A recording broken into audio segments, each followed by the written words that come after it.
ইরানকে ভালোবাসেন, ভালো কথা। আমি আপনাদের শেষ কথা বলি, এই ইতিহাসটা জেনে নেবেন। ইরানে ক্ষমতায় ছিল কারা? খমিনি এলাকার মানুষ, আয়াতুল্লাহ রুহুল্লাহ। সে এসে 1959 সালে এসে 79 সালে এসে ক্ষমতায় আসলেন, ভালো কথা।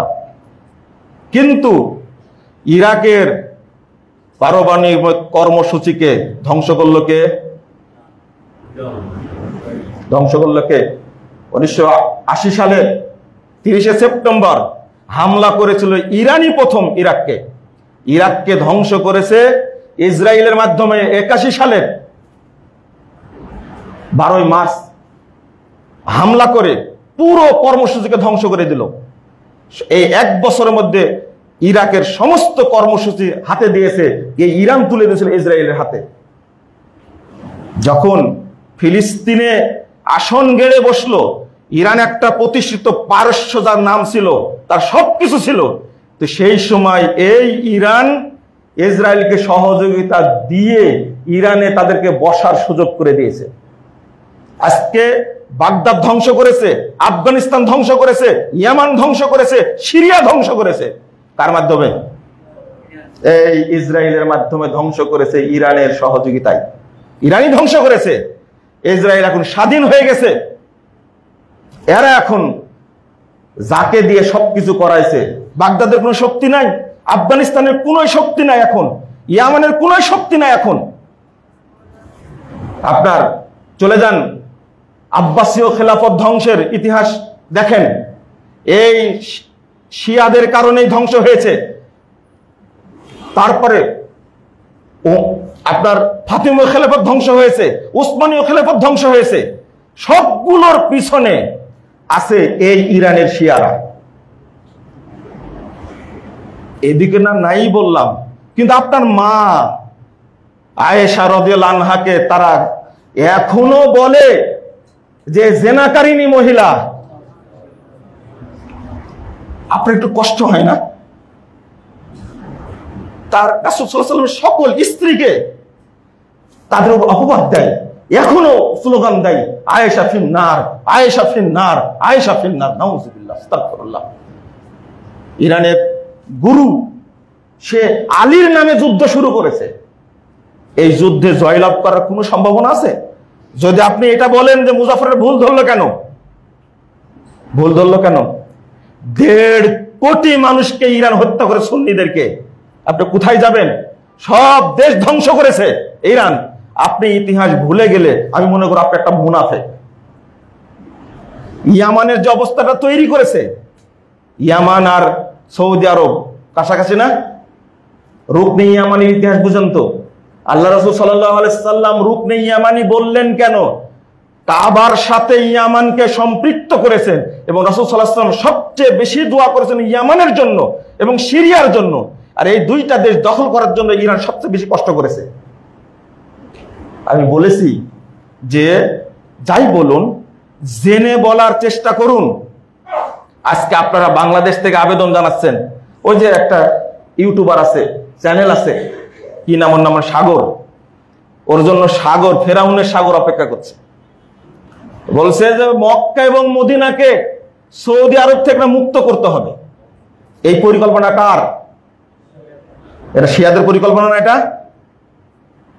অথচ কত বাংলাদেশের কত মানুষ তাকে ভালোবাসে, ভালো খবর প্রদান করে, ভিতরে ভিতরে সবাই আসল জায়গায় গিয়ে গালি দেয়। এটা বুঝবেন না। নামগুলো বললে আপনার মনে কষ্ট পাবেন। আমরা তো পেপার পত্রিকা পড়ি, আমাদের কাছে নিউজগুলো আসে। তবে এই স্বপ্ন কোনোদিনও বাস্তবায়ন হবে না ইনশাআল্লাহ। আল্লাহ যাদেরকে দিয়ে হারামান পরিচালনা করবেন তাদেরকে আল্লাহ রক্ষা করবেন। যারা হারামাইনের বিরোধিতা করবে আল্লাহ তাদেরকে ধ্বংস করবেন, এতে কোনো সন্দেহ নাই ইনশাআল্লাহ। ইনশাআল্লাহ আপনাদের মনে অন্তত এতটুকু ঈমান আনা উচিত, এতটুকু ঈমান আনা উচিত যে আল্লাহ তুমি মুসলিম বিশ্বকে হেফাজত করো, যারা এদের শত্রু তাদেরকে তুমি কি করো? ধ্বংস করে দাও। কিন্তু আবেগী হবেন না, দয়া করে আবেগী হয়ে আপনি কখনো কোনো নবীর প্রতি আবু বকর এবং উমর রাদিয়াল্লাহু আনহুকে, এই দুইজনকে তারা হামান এবং ফেরাউনের সাথে তুলনা করে। আপনি এটাকে কিভাবে মেনে নেবেন? আপনি বলবেন যে দোষগুলো ধরছেন কেন? আমি তো আগে বলেছি যে ইরান যে মানসিকতা পোষণ করে, সব রাষ্ট্রকে ধ্বংস করেছে।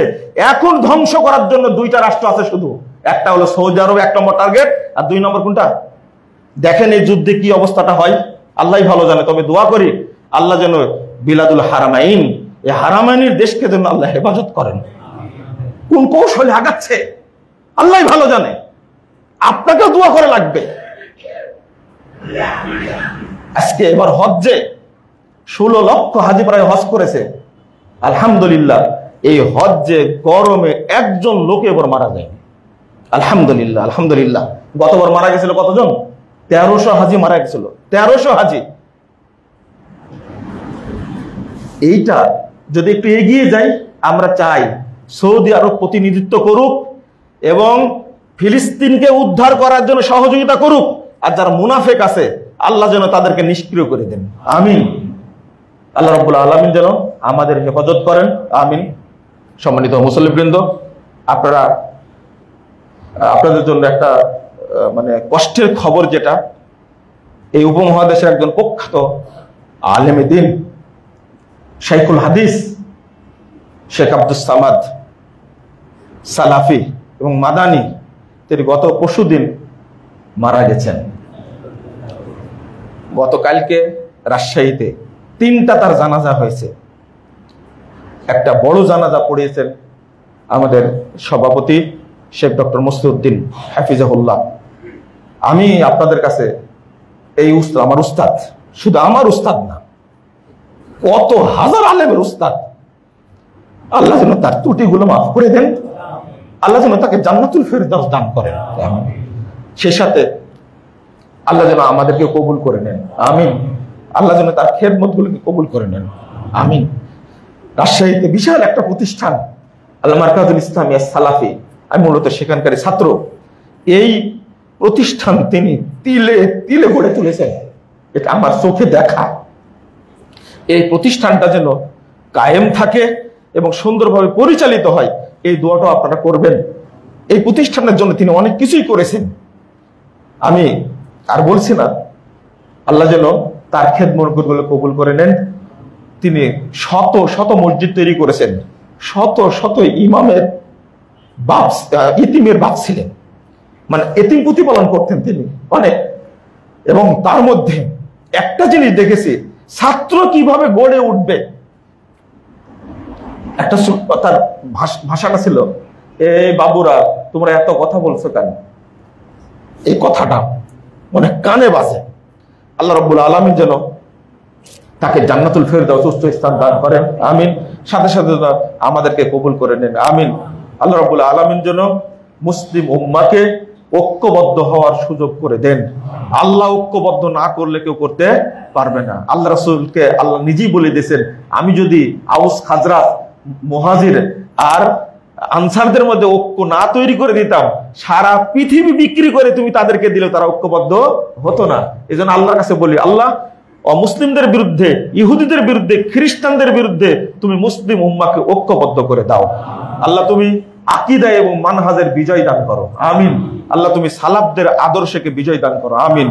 বারাকাল্লাহু ফিকুম ওয়া জাযাকুমুল্লাহু খাইরান। আকুলু কওলি হাযা আস্তাগফিরুল্লাহ ওয়া লাকুম ওয়া লিসাইরিল মুসলিমিন।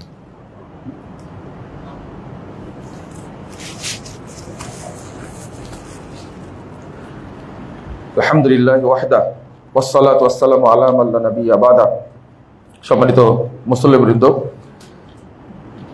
আমাদের একজন মুসল্লি তৌসিফ আল মাহমুদ, মাত্র 16 বছর বয়স।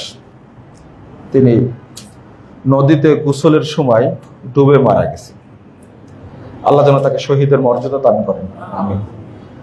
তার বাপ মাকে যেন ধৈর্য ধারণের তৌফিক দান করেন, আমিন।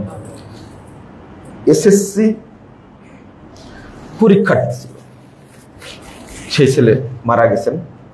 আমাদের মুসল্লি, আল্লাহ যেন তাকে কবুল করে নেন, আমিন।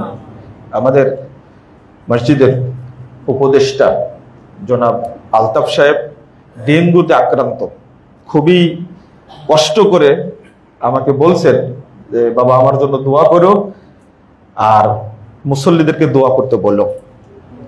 তিনি সহ আরো যারা এই বর্তমানে চিকুনগুনিয়ায় তারপরে করোনায় আক্রান্ত আছে, আল্লাহ যেন তাদেরকে সুস্থতা দান করেন, আমিন।